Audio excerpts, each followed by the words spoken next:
በረሃብ ይሞታል፣ በበሽታ ይሞታል፣ በመኪና አደጋ ይሞታል፣ በጦርነት በሰዎች ይሞታል፣ እንቅፋት ሞቶ እንሞታለን፣ ምራቃችን ትንድ ብሎ እንሞታለን። ከመጣ አይቀርም።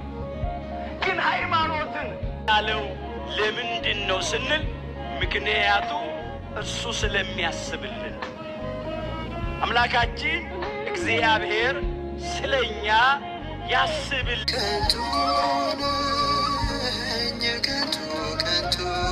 ነኝ ዋስትና መከታ እግዚአብሔር ካልሆነኝ ተስፋ